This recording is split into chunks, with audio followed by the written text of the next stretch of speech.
বাবা জেনে রেখে দেন, এই কুম্ভ মেলাতে আপনাদের তথ্যটা দিয়ে যায় শুনুন ভাইরা আমার, তরুণ যুবকেরা।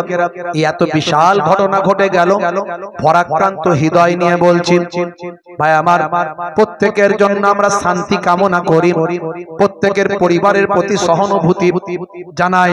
যে ঘটনাখানা ঘটেছে হে যুবকেরা শুনে রেখে দেন ভাই আমার, দোস্ত আমার, উত্তরপ্রদেশ সরকার এর কোনো দায় অস্বীকার করতে পারবে না।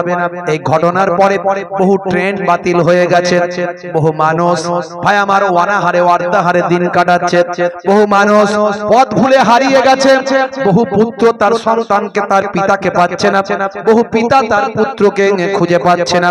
এইভাবে দিকভ্রান্ত হয়ে মানুষ ছড়িয়ে ছিটিয়ে পড়েছে, লক্ষ লক্ষ মানুষ সেখানে ভাই আমার সব পথ হারা হয়ে গেছে, মানুষ একে অপরকে হারিয়ে ফেলেছে, বহু ট্রেন ক্যান্সেল হয়ে গেছে, বিভিন্ন স্টেশনে স্টেশনে মানুষ দাঁড়িয়ে গেছে ভাই আমার, একটা বিশাল অরাজকতার পরিবেশ তৈরি হয়েছে। এই সময় মিডিয়া খুললে দেখতে পাবেন হে তরুণ যুবকেরা, কুম্ভ মেলার পাশাপাশি যে মুসলিম গ্রামগুলো আছে, মুসলমানেরাও ভাই আমার মানুষকে সহায়তা করার কাজে, মুসলমানেরা মানুষের বিপদে পাশে দাঁড়ানোর কাজে, ইসলামের আদর্শ মাথায় নিয়ে সবচেয়ে আগে মানুষ মানুষের সেবা করবে, আগে মানুষ হিসাবে মানুষকে দেখবে, এই আদর্শকে মাথায় নিয়ে হে তরুণ যুবকেরা, হে আমার বন্ধুরা, কিতাবে বলা হয়েছে লা ইয়ারহামুল্লাহু আল্লা ইয়ারহামুন নাস, যে মনুষ্য জাতির উপর দয়া করে না মহান আল্লাহ তার উপর দয়া করেন না। মানুষ বিপদে পড়েছে, সেই কুম্ভ মেলায় মানুষেরা এসে, পুণ্যার্থীরা এসে তারা বিপদে পড়েছেন, তাদের পাশে দাঁড়াতে হবে। মুসলিম গ্রামগুলোতে হে তরুণ যুবকেরা, গ্রামের পর গ্রাম মুসলিম গ্রামবাসীগুলো হিন্দু ভাইদের ওই কুম্ভ মেলার পুণ্যার্থীদের নিজেদের বাড়িতে রেখে তাদেরকে খাওয়ানো আপ্যায়ন যত্নের কোনো ত্রুটি করছে না। এই আদর্শ ইসলাম দেখায়, এই আদর্শ মুসলমানরা দেখাতে পারে, জোরে হবে না? এটা ইসলাম দেখিয়েছে, এই আদর্শ মুসলমানরা দেখাতে পারে, এই আদর্শ সবাইকে দেখানো উচিত, সবাইকে দেখাতে হবে আদর্শ। ভাইরা আমার, তরুণ যুবকেরা আমার, হে তরুণ যুবকেরা, এই জন্য বলছি আপনাকে, পৃথিবীর শ্রেষ্ঠ জীব আপনাকে আল্লাহ করেছেন, তার প্রমাণ আপনাকে দিতে হবে। আপনি যে শ্রেষ্ঠ, আপনি যে মহান, ইসলাম 1450 বছর ধরে এই আদর্শের প্রচার করছেন। আমার নবী আদর্শের প্রচার করেছে, জানেন আপনারা? ভাইরা আমার, তরুণ যুবকেরা, একটা ছোট্ট উদাহরণ আপনাদের মাঝখানে দিন। হে মুসলমান, আল্লাহর নবী মসজিদে বসে আছেন, সাহাবায়ে কেরামদের নিয়ে ওয়াজ করছেন। এমন সময় দেখতে পাওয়া যায়, হে তরুণ যুবকেরা, হে আমার মুরব্বিয়ানেরা, শুনে রেখে দিন বাবা, জেনে রেখে দেন, হে মুসলমান একটুখানি শুনে রাখুন। আপনারা উঠবেন না, ওনাকে নিয়ে ট্রিটমেন্টের জন্য যান বা পানি দেন, একটু আপনারা পানি দেন, ওদিকে নিয়ে যান, ওদিকে সরিয়ে নিয়ে যান, ওদিকে সরিয়ে নিয়ে যান, ওনাকে আস্তে আস্তে গিয়ে বসান, পানি দেন। উনি পড়ে গেছেন, ভয় পাওয়ার কিছু নাই, পড়ে গেছেন, আপনারা কেউ উঠবেন না। আমার কথা শুনেন, হে তরুণ যুবকেরা, কয়েকজন নিয়ে যান ওনাকে, কয়েকজন নিয়ে পানিতে পানি দেন, ওখানে মোটরসাইকেলে নিয়ে যান আর পানি দেন। উনি পড়ে গেছেন, চল থেকে পড়ে যেতেই পারে। ভাই কি ভাই পড়ে যেতে পারে না? আপনি পড়ে যান না, হয়ে যেতে পারে, তো কেউ উঠাউঠি করবেন না। হে তরুণ যুবকেরা, খুবই গুরুত্বপূর্ণ কথা, মনোযোগ দিয়ে শুনুন বন্ধুরা আমার।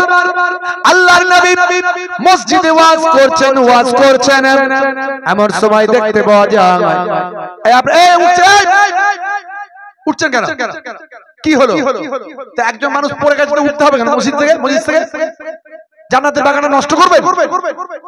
কি আশ্চর্য রে ভাই, হিরিকে মুসলমান। এই জন্য দেশের এই অবস্থার, মুসলমানদের এই অবস্থা, হিরিক দিকে শেষ হয়ে গেল।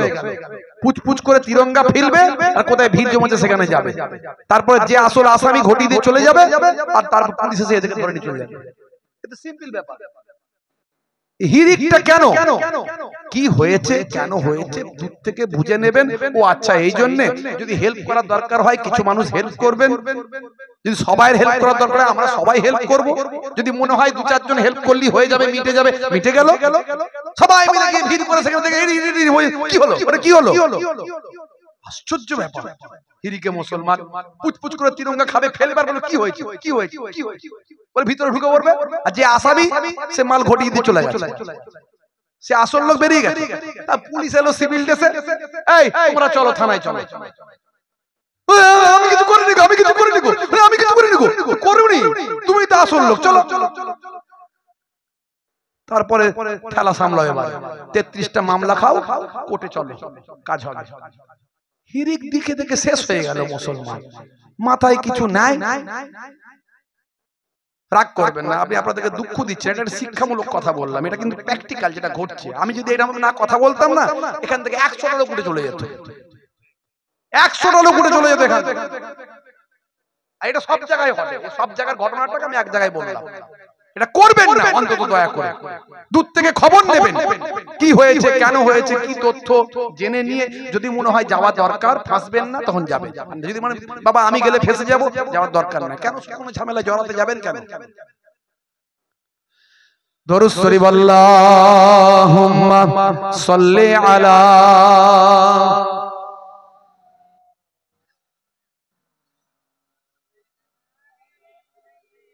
কমিটি ভাইরা একটু চা খাওয়াবে তো, কোথায় গেল? হে তরুণ যুবকেরা, হে আমার বন্ধুরা, শুনে কে দিন বাবা জেনে রেখে দেন, যে কথাটা বলছিলাম, আল্লাহর নবী ওয়াজ করছেন, মসজিদে বসে বসে সাহাবায়ে কেরামদের মাঝখানে ওয়াজ করছেন। এমন সময় একজন ইহুদিদের এক ভাই, ইহুদি মানুষ মসজিদের ভিতরে ঢুকলো, মসজিদের এক কোণে গিয়ে বসে বসে পেচ্ছাপ শুরু করলো। এই ওয়াজ আপনারা শুনেছেন, মনে করাচ্ছি।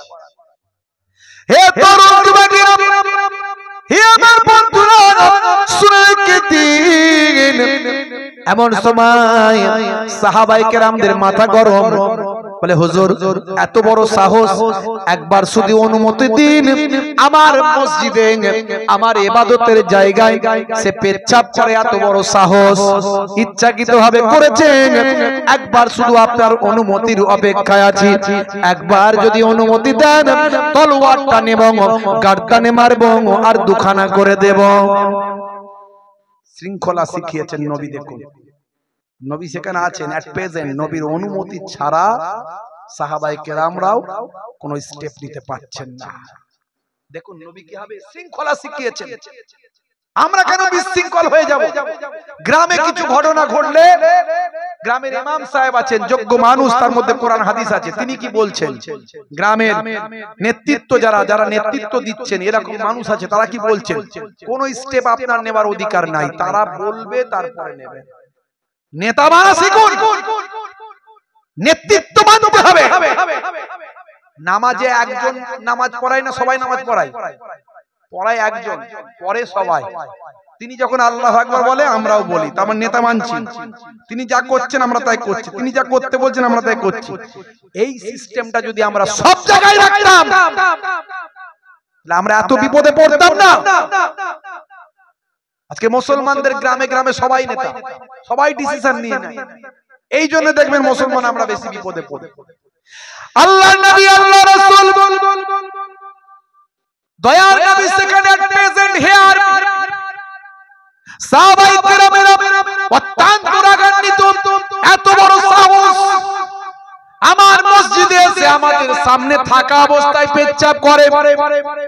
চুরিকে চুরি, আবার সিনা জুরি আছে না নাই?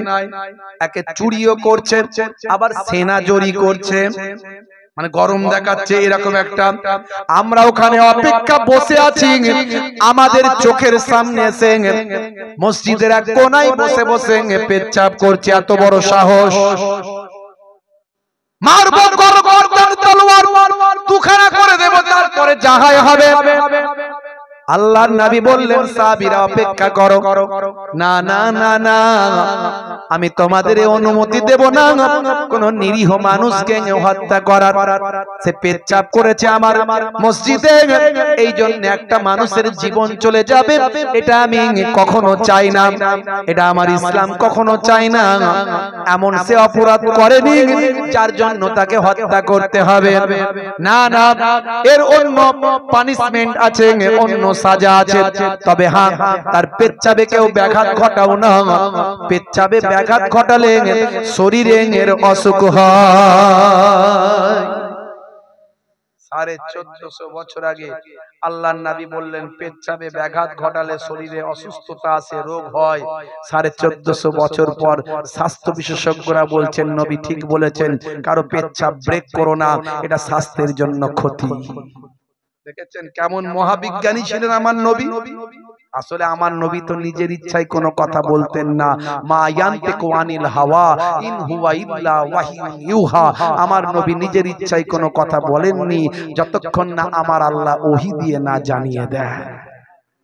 যে তন্ময় বাবু আমার নবীর সম্পর্কে এই বক্তব্যগুলো দিয়েছেন, তিনি এগুলো জানেন না, অনেক পড়াশোনা করতে হবে। হে তরুণ যুবকেরা, হে আমার বন্ধুরা, আল্লাহর নবী বললেন তার পেচ্ছাবটা কমপ্লিট হতে দাও। পেচ্ছাবটা কমপ্লিট হওয়ার পরে আমার কাছে ডেকে নেবে, যা কথা বলার আমি বলবো, তোমরা কিছু বলবে না। আল্লাহর নবী এই কথা বলে দিলেন। সাহাবীরা তাদের রাগকে, ভাই আমার গুসাকে নিজেরা কন্ট্রোল করলেন, কারণ তারা নেতা মানেন, শৃঙ্খলাবদ্ধ সমাজ মানেন, নেতৃত্ব ছাড়া কোনো কাজ করেন না, নেতার অনুমতি ছাড়া কোনো কাজ করেন না, তাই তাদের পা স্লিপ খাওয়ার কোনো ভয় নাই। হে জওয়ান যুবকেরা, হে আমার বন্ধুরা, শুনে রেখে দেন, জেনে রেখে দেন, আল্লাহর নবী সেই সময় এই কথা বলার পরে সাহাবায়ে কেরামরা নিজেরা ঠান্ডা হলেন। তার পেচ্ছাব করা কমপ্লিট হলো। এক সাহাবী বললেন, এই বাবা তো ছেলে, তোমাকে আল্লাহর নবী ডাকছেন, আমাদের প্রফেট তোমাকে ডাকছেন। সেই ইহুদি ভাইটি আল্লাহর নবীর সামনে এলেন। আল্লাহর নবী বললেন, বাবা ছেলে, ও বাবা ছেলে, তুমি ইচ্ছাকৃতভাবে কিংবা অনিচ্ছাকৃতভাবে যেভাবে এই মসজিদে পেচ্ছাব করেছো, এটা তুমি অন্যায় করেছো বাবা। এটা আমাদের ইবাদতের ঘর, এটাকে আমাদের উপাসনার ঘর, এখানে আমরা নামাজ পড়ি, এখানে আমরা আল্লাহর আরাধনা করি। এই জায়গা পেচ্ছাব করার জায়গা নয় বাবা, তুমি ইচ্ছায় করার অনিচ্ছায় করো, এটা তুমি অন্যায় কাজ করেছো। তোমাদেরও যদি কোনো উপাসনা গৃহ থাকে, সেখানে যদি কেউ পেচ্ছাব করে, তোমার বড় খারাপ লাগবে কি লাগবে না? আমার সাহাবায়ে কেরামদের বড় খারাপ লেগেছে, তারা অত্যন্ত রাগান্বিত হয়েছে। আমি তাদেরকে থামিয়ে দিয়েছি, তোমার উপর আঘাত করতে নিষেধ করেছি। হে বাবা ছেলে, যাও, আমি তোমাকে ক্ষমা করে দিলাম, আর এই ভুল কখনো করবে না, এই ভুল আর কখনো করবে না। হে তরুণ যুবকেরা, হে আমার বন্ধুরা, কেউ যদি কোনো জায়গায় পেচ্ছাব করে যায়, সেই জায়গা থেকে যদি মাটির হয়, মাটিটা কেটে ফেলে দাও, মাটিটা কেটে পরিষ্কার করে দাও। আর যদি কোনো পরিষ্কার জায়গা হয়, কোন ভাই আমার মেজে হয়, স্নান হয়, সেই জায়গায় পানি দিয়ে 3 বার ধুয়ে দাও।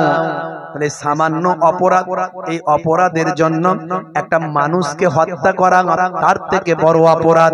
আল্লাহর নবী ভাই আমার নিজের সুস্থ মস্তিষ্কের দ্বারাই, আল্লাহ প্রদত্ত জ্ঞান হিকমার দ্বারাই একজন মানুষের মৃত্যু থেকে মানুষটাকে বাঁচালেন।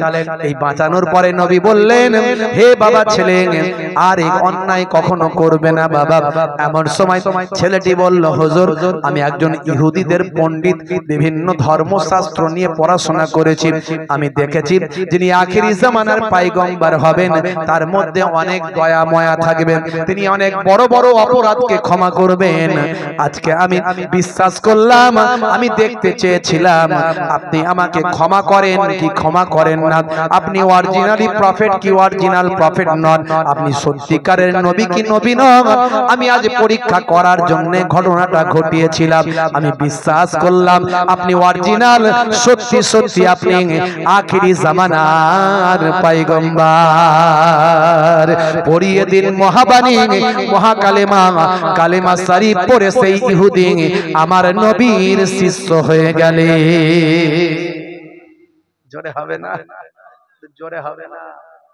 পৃথিবীর বড় বড় ওয়াথার পণ্ডিতেরা, নায়ক গায়ক খেলোয়াড় প্লেয়ার আজকে কোরআন পড়ে নবীর শিষ্য, নবীর আদর্শ পড়ে নবীর শিষ্য। এই জন্যই তারা চিন্তিত 2050 সালের মধ্যে পৃথিবীর 1 নাম্বার সবচেয়ে বেশি মানুষ যে রিলিজিয়াসকে প্রেম করবে, যে প্রফেটকে ভালোবাসবে, যে মহামানবের আদর্শ মানবে, সেই ধর্মের নাম হলো ইসলাম, সেই গ্রন্থের নাম হলো আল কোরআন, আর সেই মহামানবের নাম হলো মুহাম্মদ মুস্তাফা। জোরে বলুন সুবহানাল্লাহ সাল্লাল্লাহু আলাইহি ওয়াসাল্লাম। তাই তারা চিন্তিত, আমাদেরকে সেই নবীর আদর্শ মেনে চলতে হবে। হে তরুণ যুবকেরা, হে আমার বন্ধুরা, আপনারা দেখেছেন কাবা ঘর, এই মাত্র কিছুদিন আগের কথা বলছি, ইন্টারনেটে ভাইরাল। কাবা ঘর তওয়াফ করছে, তওয়াফ, কাবা ঘর তওয়াফ করছেন একজন ব্যক্তি। তিনি ভাই আমার দুটো ইহরামের পোশাক পরে আছেন, একটা নিচে পরে আছেন, একটা উপরে পরে আছেন। কাবা ঘর প্রদক্ষিণ করছেন, তওয়াফ করছেন বাবা। এমন সময় ইন্টারনেটে তার ভিডিওটা, তার ছবিটা কেউ ধারণ করে ছড়িয়েছে। তার সারা গায়েতে, সারা ভাই আমার হাতেতে যতটুকু অংশ খোলা আছে, সেই খোলা অংশগুলোতে দেখা যাচ্ছে তার শরীরটা ট্যাটু করা। ট্যাটু করা এখনকার যুবকেরা, মুসলমান ঘরের ছেলেরা ট্যাটু করছে, আছে না নাই? ট্যাটু আছে না নাই? গায়ে হাতে ট্যাটু আঁকা, হেঁটে চলে আঁকা বাঁকা, গায়ে হাতে ট্যাটু আঁকা, হেঁটে চলে আঁকা বাঁকা। কাছে গেলে দেখা যায় সুস্থ ছেলে না।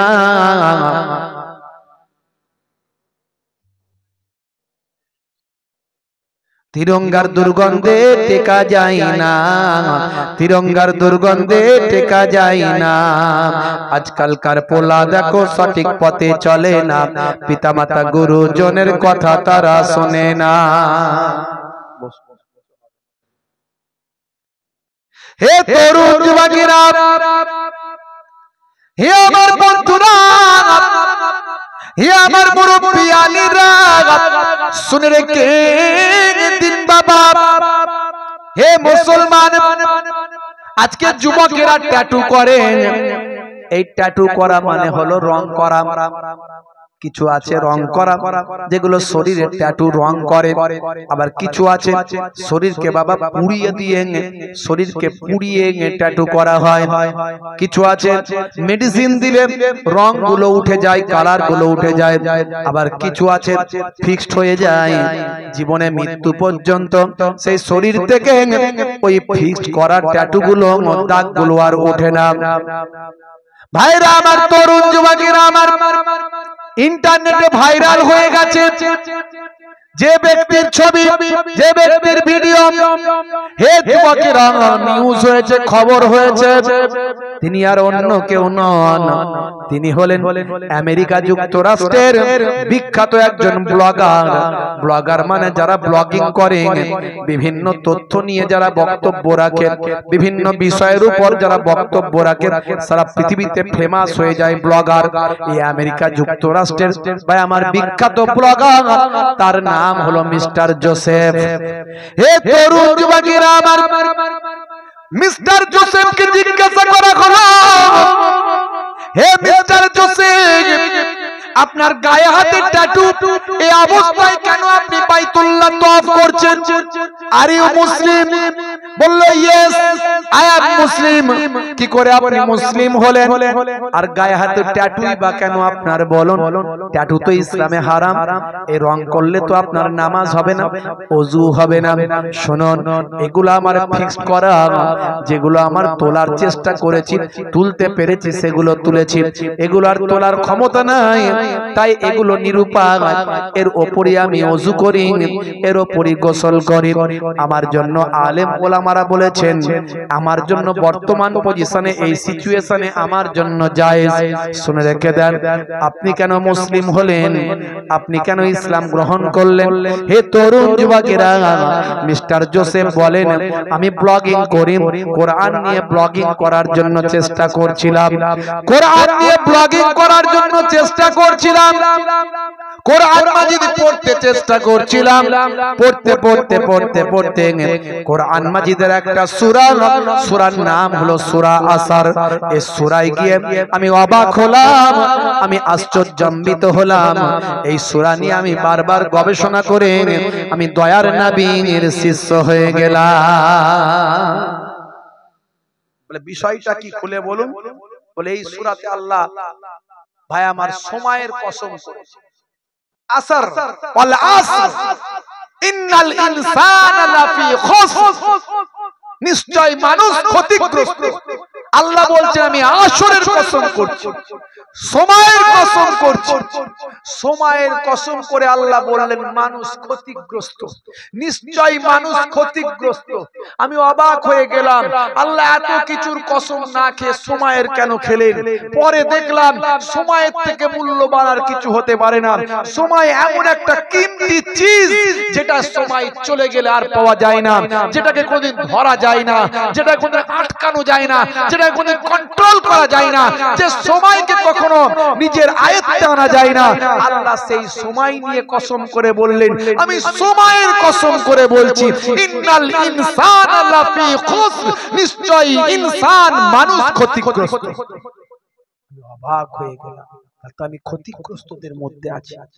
আমি নিজেকে নিয়ে গবেষণা শুরু করলাম, আমি হারিয়ে গেলাম, আমি ভাবুক হয়ে গেলাম, আমি ভাবতে শুরু করলাম, সময় নিয়ে গবেষণা করতে শুরু করলাম। ইল্লাল্লাযীনা আমানু ওয়া আমিলুস সালিহাত, নিশ্চয় যারা ঈমান এনেছে এবং সেই মতো আমল করেছে, এবং যারা হকের পথে থেকেছে, সবর করেছে, ইল্লা মানে তারা ব্যতীত, তারা ক্ষতিগ্রস্ত নয়। যারা ঈমান এনেছে এবং সেই মতো হক আমল করেছে, হকের পথে থেকেছে এবং ধৈর্যশীল বান্দাদের পরিচয় দিয়েছে, আল্লাহ বলছেন তারা ব্যতীত তারা ক্ষতিগ্রস্ত নয়, তারা ছাড়া সমস্ত মানুষ ক্ষতিগ্রস্ত। আমি আসরের সময় কসম করে বলছি, জোরে বলুন সুবহানাল্লাহ। এই সূরা পড়ে আমি মিস্টার জোসেফ, আমি অবাক হয়ে গিয়ে আমি আল্লাহর কোরআনকে বিশ্বাস করলাম, দয়ার নবীকে বিশ্বাস করলাম, নবীর নামে কালেমা পড়ে আমার নামটা ইব্রাহিম রেখে দিলাম। জোরে হবে না? আরে জোরে হবে না? আমার তরুণ যুবকেরা, আমার মুরব্বিয়ান, হে তরুণ যুবকেরা, হে আমার বন্ধুরা, শুনে রেখে দিন বাবা, জেনে রেখে দেন, সেই কোরআন মাজিদ আজকে পড়ে সারা পৃথিবীর মানুষ জ্ঞান অর্জন করছেন। সেই কোরআন মাজিদ আপনি ভুলে যাবেন না। কোরআন মাজিদের একটা অ্যাপ ডাউনলোড করুন মোবাইলে।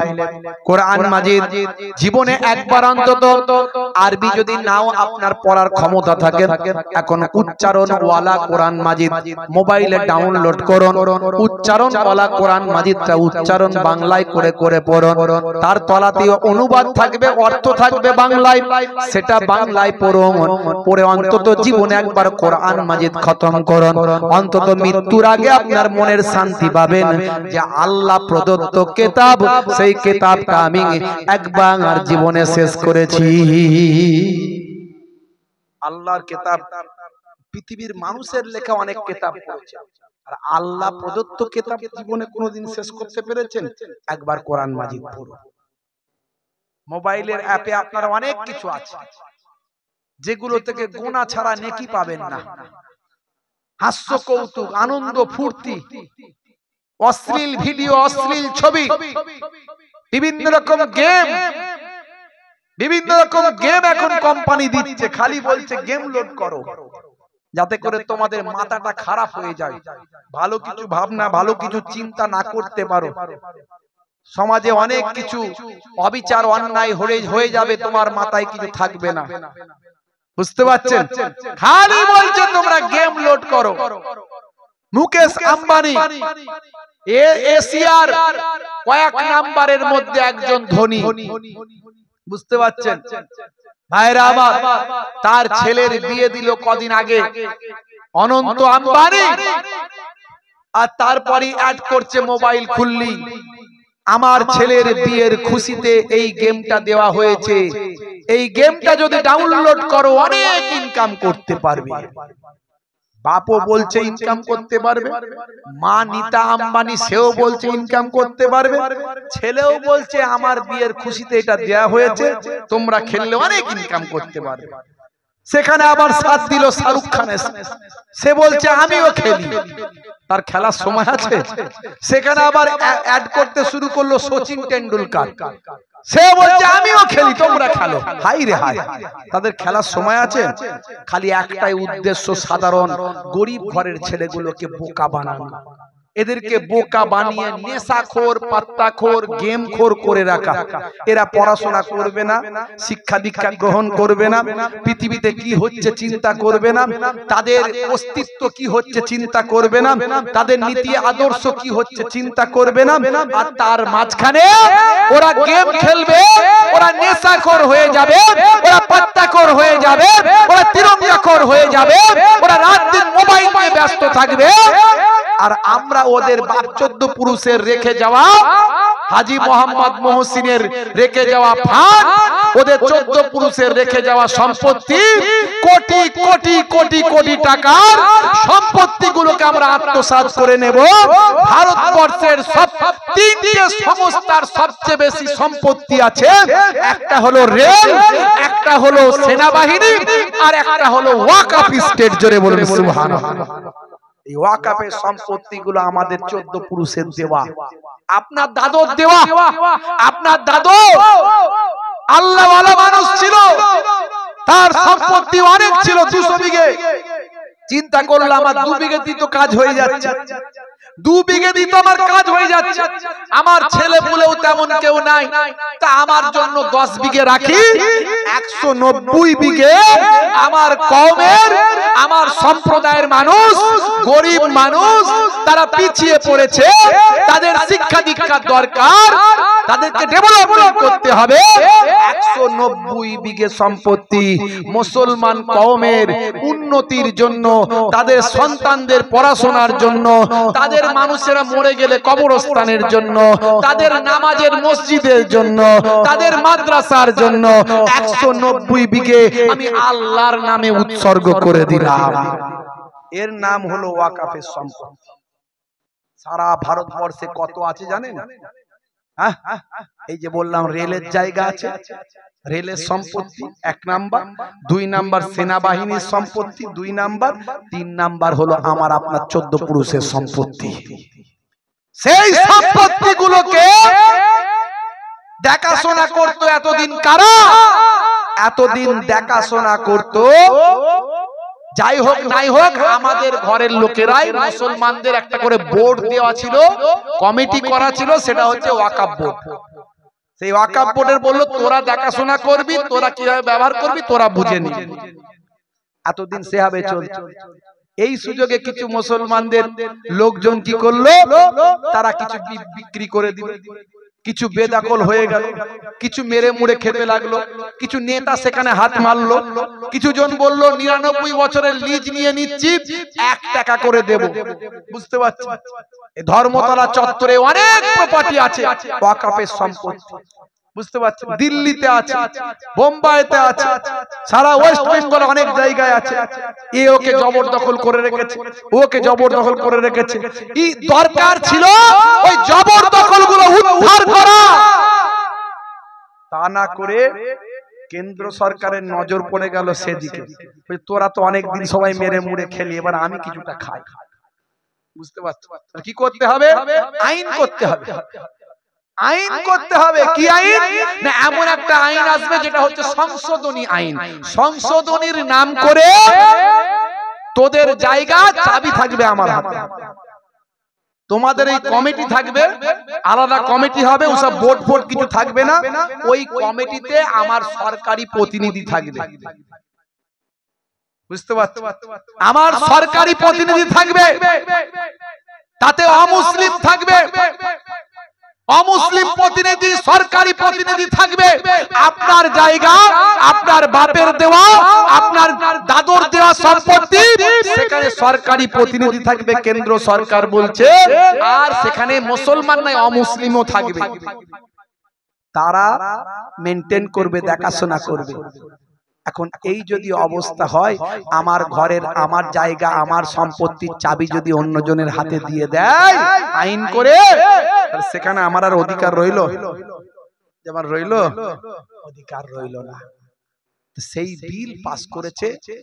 এতদিন ধরে এত আন্দোলন, এত কিছু হলো, কিন্তু ক্ষমতা যার, শক্তি তার। ভাই আমার জেপিসি সংসদীয় যৌথ কমিটি, সেখানে সংখ্যাগরিষ্ঠতা দেখিয়ে গত সম্ভবত 28 তারিখে, 28শে জানুয়ারি সেখানে বিলটা পাস করিয়ে নিয়েছে। এবারে সেটা আরো ভাই আমার পার্লামেন্টে যাবে, সেখানে আইন হয়ে চলে আসবে। তো আমরা জানি কেন্দ্রের যে সরকার চলছে, মোট 3টে চেয়ার, 3টে চেয়ারটা 3টে পা। একটা পা নাইডুজি আছে, একটা পা নীতিশজি আছে, আর একটা পা কেন্দ্র সরকারের যারা ক্ষমতায় আছে তাদের পা। এখন ওই দুটো পা কি করছে? ওই দুটো পা যদি গন্ডগোল একটু করে, তাহলে চেয়ারটা থাকবে? থাকবে না। তাহলে ওই দুটো পাও ভেজাল মাল, ওরাও সমর্থন করছে। কিন্তু ওদেরকে কি মুসলমানরা ভোট দেয়নি? দিয়েছিল না দেয়নি? দিয়েছিল না দেয়নি? সেখানকার মুসলমানরাও চিৎকার করছে, চেঁচাচ্ছে। এত বেশি চেঁচাতে হবে যে বিশ্বাসঘাতকতা করলে আগামী দিন রেহাই পাবে না। এখনো সময় আছে, পার্লামেন্টে যাতে আইন হয়ে না আসতে পারে, এবং এর বিরুদ্ধে যত বিরোধী শক্তি আছে তারা যেন চিৎকার করে পথে নামে, এবং প্রয়োজন হলে ভাই আমার ওই যে দুটো পা আছে, নীতিশ কুমার আর নাইডুজি, এই পা দুটো যদি সরিয়ে নেয় তাহলে ক্ষমতা হবে না লড়াই করে জিতে থাকার। তাই আমরা বাংলার জমিন থেকে হুঁশিয়ারি দিতে চাই, আগামী দিন মুসলিম পার্সোনাল ল বোর্ড সহ সারা পশ্চিমবঙ্গের মুসলমান রাস্তায় নামবে, সারা ভারতবর্ষের মুসলমান রাস্তায় নামবে। কে ওয়াফাদার আর কে গাদ্দার, কাকে ভোট দিয়ে গাদ্দারি করা হচ্ছে আমরা দেখতে চাই। মুসলমানদের সঙ্গে গাদ্দারি করলে আমরা তাদের গঙ্গায় ছুঁড়ে ফেলে দেবো ইনশাআল্লাহ। পারবো তো ইনশাআল্লাহ? আগামী দিন পথে নামবেন তো? প্রয়োজনে পথে নামবেন তো? শুধু অপেক্ষা করুন, রেডি থাকুন, রেডি থাকুন নিজেদের ঈমানকে রক্ষা করার জন্য, মসজিদকে রক্ষা করার জন্য, কবরস্থানকে রক্ষা করার জন্য, ঈদগাহকে রক্ষা করার জন্য। দরকার হলে নিজেদের ভাই আমার গণতান্ত্রিক পদ্ধতিতে যদি রক্তও ঝরাতে হয়, ঝরাতে হবে আমাদের ভবিষ্যতের জন্য। সেই সময় চলে এসেছে মুসলমান, তোমার ঈমানি পরীক্ষার সময় চলে এসেছে মুসলমান। তবে শুধু বিপদটা মুসলমানের নয়, আমি এর আগেও বলেছি, এই ওয়াকফ উৎসর্গকৃত সম্পদ প্রথমে আমাদের উপরে পড়েছে। আমার অমুসলিম হিন্দু ভাইদের দেবত্ব সম্পত্তি আছে। যারা চুরি করা মাল, যারা চোর হয়, তারা দেখে না ঘরের না বাইরে। বলে না স্যাকরার বদনাম আছে। আমি সব স্যাকরার কথা বলি না, সব সোনাওয়ালার কথা বলি না, কিন্তু বদনাম আছে। লোকে বলে সোনাওয়ালারা নিজের মায়েরও চুরি করে নেয়। কথা ঠিক না ভুল? কথা কিন্তু মিলে যায়। আজকে দেখুন দলিত আদিবাসীরা মার খাচ্ছে না খায়নি? তারা কি হিন্দু নয়? খাচ্ছে। খাবে। তার কারণ যাদের অভ্যাস হয়ে যায় অন্যায় করা, তারা কখনো কাউকে দেখে না। পুলওয়ামার দিকে তাকিয়ে দেখুন ভাই আমার, রাফায়েল কেলেঙ্কারির দিকে তাকিয়ে দেখুন, যেদিকে দেখবেন দেশের ক্ষতি। মনে রাখবেন শুধু মুসলমান বিপদে নয়, আমরা দেশ বিপদে আছি। তাই আমাদেরকে সবাইকে এগিয়ে আসতে হবে, জাতি ধর্ম বর্ণ নির্বিশেষে অন্যায়ের বিরুদ্ধে। আমি কারো বিপক্ষে নয়, আমি কারো বিপক্ষে নয়, কোন রাজনৈতিক দলের বিপক্ষে নয়, আমি আদর্শের বিপক্ষে। যদি আদর্শ যদি অন্যায় হয় তার বিপক্ষে। ভাইরা আমার, তরুণ যুবকেরা আমার, এর জন্য আমাদের প্রস্তুত হতে হবে। কি ইনশাআল্লাহ প্রস্তুত আছি তো নাকি? এই কারা কারা আছে হাত তুলে দেখান। আপনার ঈমানকে বাঁচানোর জন্য কারা কারা প্রস্তুত আছে হাত তুলে দেখান। নারে তাকবীর, নারে তাকবীর। মাশাআল্লাহ, এই যে হাজার হাজার মানুষ, আমরা যদি প্রস্তুত থাকতে পারি ইনশাআল্লাহ আগামী দিনে একটা ভালো ফল আসবে। যে সমস্ত বিরোধী দলদেরকে আমরা ভোট দিয়েছি, তারা যদি এই সময় আমাদের পাশে না দাঁড়ায়, তাহলে আমাদের চিনে নেওয়ার সময়। আমরা চিনে নেব এবং আগামী দিন ভাববো মুসলমানরা কার পাশে থাকবো আমরা। মুসলিম পার্সোনাল ল বোর্ড নেতৃত্ব দিচ্ছে, মুসলিম পার্সোনাল ল বোর্ডকে আমরা নেতা মেনেছি। তারা যেভাবে আমাদের গাইডলাইন দেবে, পশ্চিমবঙ্গের সমস্ত মানুষকে আমাদের সেইভাবে মানতে হবে। কারণ এক্ষেত্রে নেতা না মানলে আমরা বিপদে পড়বো। আমরা সবাই আন্দোলন করব গণতান্ত্রিক পদ্ধতিতে, কিন্তু নেতার নেতৃত্ব মেনে, এটা মাথায় রাখবেন ভাইরা আমার। যাই হোক, তরুণ যুবকেরা, আল্লাহ আমাদের শ্রেষ্ঠ মানুষ করেছে, আশরাফুল মাখলুকাত বানিয়েছেন, শ্রেষ্ঠত্ব দান করেছেন। সেই শ্রেষ্ঠ নবীর শ্রেষ্ঠ উম্মত আল্লাহ আমাদেরকে বানিয়েছেন, কি দরজা দিয়েছেন ভাইরা আমার। কিভাবে আমরা শ্রেষ্ঠ হলাম? এই যে দেখুন, শাবান মাসের 14 তারিখ, সামনে কদিন পরে আসছে নেসফুস শাবান।